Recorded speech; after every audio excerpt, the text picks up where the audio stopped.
Hello भैया बहन, good morning. आज हम नाइन्थ क्लास में पढ़ेंगे लोकतंत्र का बृहत्तर अर्थ, यानी कि लोकतंत्र के बारे में ज़्यादा जानकारी या उसका विस्तृत अध्ययन। इस अध्याय में हमने लोकतंत्र की एक सीमित और विवरणात्मक शैली में चर्चा की। हमने शासन के एक स्वरूप के तौर पर लोकतंत्र को समझा। लोकतंत्र की इस प्रकार की व्याख्या हमने उन न्यूनतम विशेषताओं या गुणों की पहचान करती है जो लोकतंत्र की ज़रूरत है। हमारे समय में लोकतंत्र का सबसे आम रूप है प्रतिनिधित्व वाला लोकतंत्र। हम जिन देशों में लोकतंत्र होने की बात करते हैं वहाँ सभी लोग शासन नहीं चलाते। सभी लोगों की तरफ से बहुमत को फैसले लेने का अधिकार होता है और ये बहुमत भी स्वयं नहीं चलाता। बहुमत का शासन भी चुने हुए प्रतिनिधियों के माध्यम से होता है। ये जरूरी हो जाता है क्योंकि आधुनिक लोकतंत्र शासन व्यवस्था में इतने अधिक लोग होते हैं कि हर बात के लिए सबको साथ बैठाकर सामूहिक फैसला कर पाना संभव नहीं हो सकता। अगर ये संभव हो तभी हर एक नागरिक के पास हर फैसले में भाग लेने का समय, इच्छा या योग्यता और कौशल नहीं होता। इसमें हमें लोकतंत्र की स्पष्ट लेकिन न्यूनतम जरूरी समझ मिलती है। इस स्पष्टता से बने लोकतांत्रिक और अलोकतांत्रिक सरकारों में अंतर करने में मदद मिलती है, लेकिन इसमें हमें एक सामान्य लोकतंत्र और अच्छे लोकतंत्र के बीच अंतर करने की क्षमता नहीं मिल जाती। इसमें हम लोकतंत्र को सरकार से परे जाकर नहीं समझ पाते। इसके लिए हमें लोकतंत्र के बृहत यानी विस्तृत अर्थ को समझना होगा।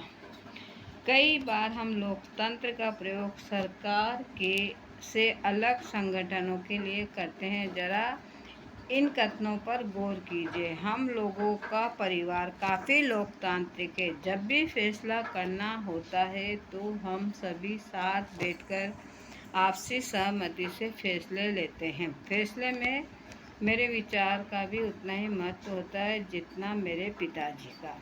तो मुझे वे शिक्षक नापसंद है जो कक्षा में छात्रों को बोलने और सवाल पूछने की इजाज़त नहीं देते। मैं तो ऐसा शिक्षक पसंद करूंगी जो लोकतांत्रिक मानसिकता का हो। एक नेता और उसके परिवार के लोग इस पार्टी के सारे फैसले करते हैं। वे क्या लोकतंत्र की बात करेंगे?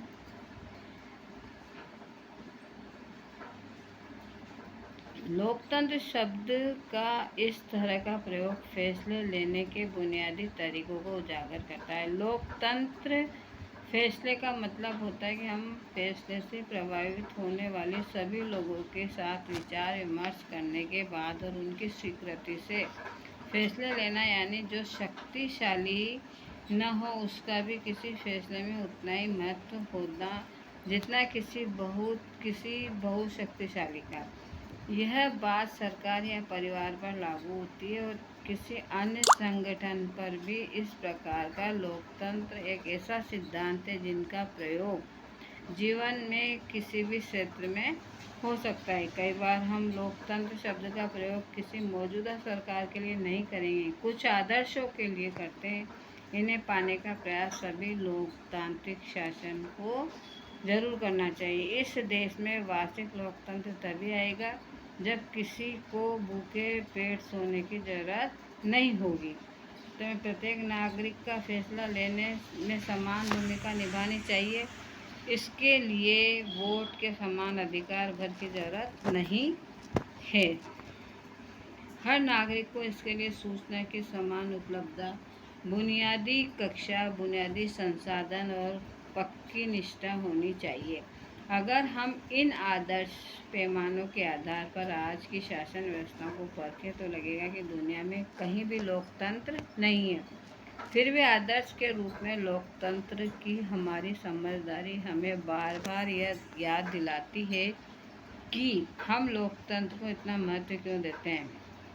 इसमें हमें मौजूदा लोकतांत्रिक व्यवस्थाओं को परखने, उन्हें कमजोरियों की पहचान करने में मदद मिलती है। इसमें हमें न्यूनतम यह काम चलाओ लोकतंत्र अच्छे लोकतंत्र के बीच का अंतर समझने में मदद मिलती है। इस किताब से हमने लोकतंत्र की व्यापक अवधारणा पर ज़्यादा नहीं की। हमने सिर्फ शासन के एक तरीके के रूप में लोकतंत्र के कुछ बुनियादी संसाधन के स्वरूपों की चर्चा की है। अगले साल आप लोकतांत्रिक समाज और अपने लोकतंत्र के मूल्यांकन के तरीकों के बारे में और ज़्यादा बातें जानेंगे।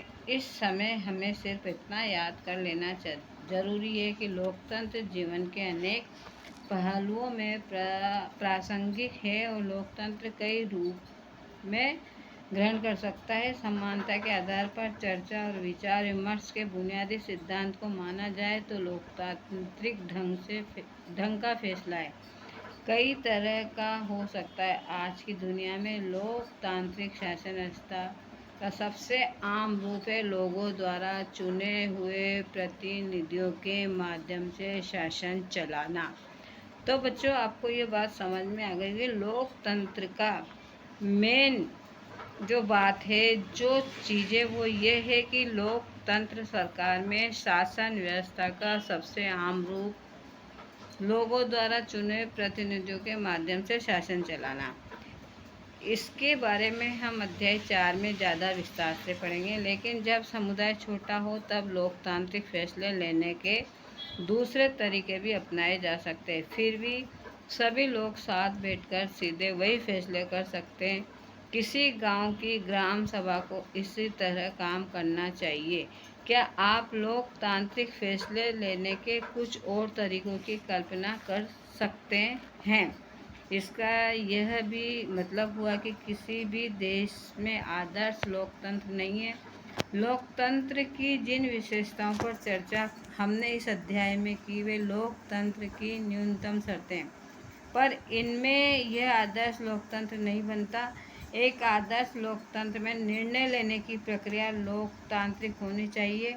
लोकतंत्र को इस आदर्श को पाने का प्रयास करना चाहिए। स्थिति एक बार में और एक साथ सभी के लिए हासिल नहीं की जा सकती।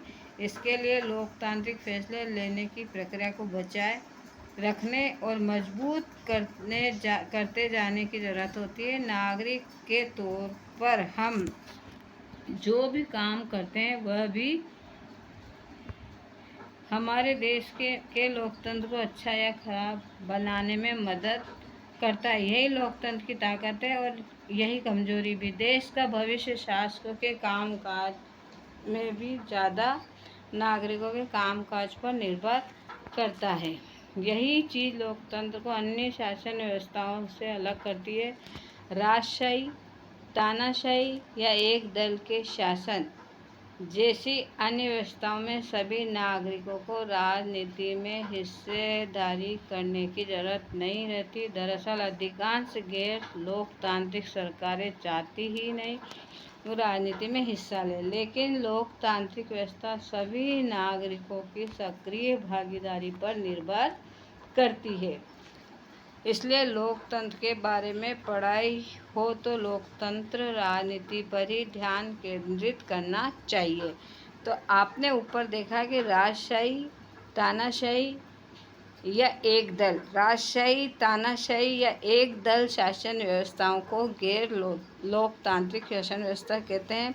तो आपको ये समझ में आ गया कि गैर लोकतांत्रिक क्या होता है और लोकतांत्रिक क्या होता है। गैर लोकतांत्रिक सरकार होती है राजशाही, तानाशाही, एक दल शासन। इन व्यवस्थाओं में राजनीति में नागरिकों को राजनीति में हिस्सेदारी करने की ज़रूरत नहीं होती है। दरअसल अधिकांश गैर लोकतांत्रिक सरकारें चाहते कि लोग राजनीति में हिस्सा नहीं लें। ये होती है तानाशाही सरकार। और जो लोकतांत्रिक सरकार व्यवस्था होती है उसमें सभी लोकतंत्र के बारे में सभी नागरिक उसमें भाग लेते हैं और लोकतांत्रिक सरकार में जनता के सहयोग से या जनता का ध्यान करते हुए ही शासन किया जाता है। इस तरह गैर लोकतांत्रिक और लोकतांत्रिक सरकार का अंतर आपको समझ में आ गया होगा और आपको लोकतंत्र सरकार भी समझ में आ गई। तो ये आज हमारा ये लेसन पूरा हुआ। अब इसके जो प्रश्न उत्तर है वो आपको करने हैं। धन्यवाद।